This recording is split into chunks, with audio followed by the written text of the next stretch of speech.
ಈ ಒಂದು ವೀರಭದ್ರೇಶ್ವರ ಜಾತ್ರಾ ಮಹೋತ್ಸವದಲ್ಲಿ ಈ ಸಂದರ್ಭದಲ್ಲಿ ಏನಿದೆ ಅಂದ್ರೆ ಒಂದು ಲಕ್ಷ್ಮೀ ವೆಂಕಟೇಶ್ವರ ಒಂದು ರಥಸಪ್ತಮಿ ಕಾರ್ಯಕ್ರಮನೂ ಬರ್ತಾ ಇದೆ. 25ನೇ ತಾರೀಕು ಕಾಶಿ ಸವಾರಿ ಬಂದ ತಕ್ಷಣ ಒಂದು ವೆಂಕಟೇಶ್ವರ ಒಂದು ರಥೋತ್ಸವ ಕಾರ್ಯಕ್ರಮ ಇದೆ. ಅದಕ್ಕೇನದ ಅಂತ ನಮಗೆ ಅವತ್ತಿನ ದಿವಸ ಸ್ವಲ್ಪ ಪೊಲೀಸ್ ಇಲಾಖೆಯಿಂದ ಅನುಕೂಲ ಮಾಡಿಕೊಡ್ಬೇಕಾಗಿ ವಿನಯ ಪ್ರಾರ್ಥನೆ. MLC ಸಾಹೇಬರು ಹಾನಿ ತರಿಸಿದ್ರು, ಇವರ್ಸ್ MLA ಅವ್ರು ಹೇಳಿದಾರ,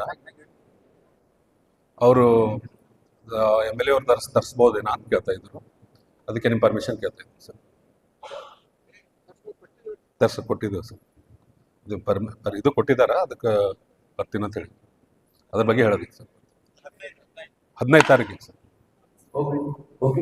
ಅವರೇ ಹಾಗೂ ಸಮಿತಿಯ ಎಲ್ಲ ಸದಸ್ಯರೇ ಹಾಗೂ ಎಲ್ಲ AC ಸಾಹೇಬ್ರೆ ಹಾಗೂ ಎಲ್ಲ ತಹಸೀಲ್ದಾರ್ ಹಾಗೂ ಎಲ್ಲ ಭಕ್ತರೇ, ಇವತ್ತಿನ ದಿವಸ 2026ನೇ ಜಾತ್ರಾ ಮಹೋತ್ಸವ ಅಂಗವಾಗಿ ಪೂರ್ವ ಮಹಾಸಭೆಯನ್ನು ಕರೆದು ಇವತ್ತಿನ ದಿವಸ ನಾವು ಸಮಿತಿ ವತಿಯಿಂದ ತಮ್ಮೆಲ್ಲರ ಭಕ್ತರ ಬಳಿ ವಿನಂತಿ ಮಾಡ್ಕೋತೀವಿ. ನಾಳೆ ಸರಿಯಾಗಿ 7 ಗಂಟೆಗೆ ಸಾಯಂಕಾಲ ವೀರಭದ್ರೇಶ್ವರ ಎಣ್ಣೆ ಹಚ್ಚೋ ಕಾರ್ಯಕ್ರಮ ಇರುತ್ತೆ. ತಾವೆಲ್ಲ ಬಂದು ಸುವ್ಯವಸ್ಥಿತವಾಗಿ ಎಲ್ಲ ಭಕ್ತರು ಸಹಕರಿಸ್ಬೇಕಂತೇಳಿ ತಮ್ಮಲ್ಲಿ ವಿನಂತಿ ಮಾಡ್ಕೋತೀವಿ. ಅದೇ ರೀತಿ 14ನೇ ತಾರೀಕು ವೀರಭದ್ರೇಶ್ವರ ದೇವಸ್ಥಾನದಿಂದ ಜೇರ್ಪೇಟ್ ಹನುಮಂದೇವ್ರ ದೇವಸ್ಥಾನದವರೆಗೆ ಹೋಗಿ ಅಲ್ಲಿ ಶೆಲ್ಲ ಸುಡುವ ಕಾರ್ಯಕ್ರಮ ಹಾಗೂ ಅಗ್ಗಿಯಲ್ಲಿ ಹೋಗಿ ಶೆಲ್ಲ ಸುಡುವ ಕಾರ್ಯಕ್ರಮವಿರುತ್ತದೆ. ಅದಕ್ಕೂ ಎಲ್ಲ ಸದ್ಭಕ್ತರು, ಊರಿನ ಭಕ್ತರು ಎಲ್ಲರೂ ಬಂದು ಸಹಕಾರ ಮಾಡಬೇಕು.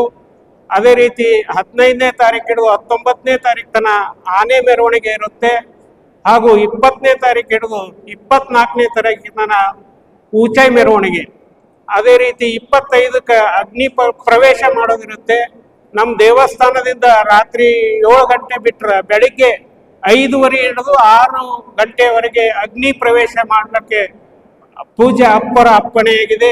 ಹಾಗೂ 26ನೇ ತಾರೀಕು ರಾತ್ರಿ 7 ಗಂಟೆ ಮೆರವಣಿಗೆ ಬಿಟ್ಟರೆ ತೇರು ಮೈದಾನಕ್ಕೆ ಹೋಗಿ ಅದನ್ನು 5:30ರಿಂದ 6 ಗಂಟೆವರೆಗೆ ರಥೋತ್ಸವ ಮಾಡೋ ಸಲುವಾಗಿ ನಮ್ಮ ಸಮಿತಿ ವತಿಯಿಂದ ತಮ್ಮೆಲ್ಲರಿಗೂ ನಾನು ವಿನಂತಿ ಕಳಕಳಿ ಮಾಡ್ಕೋತೀನಿ.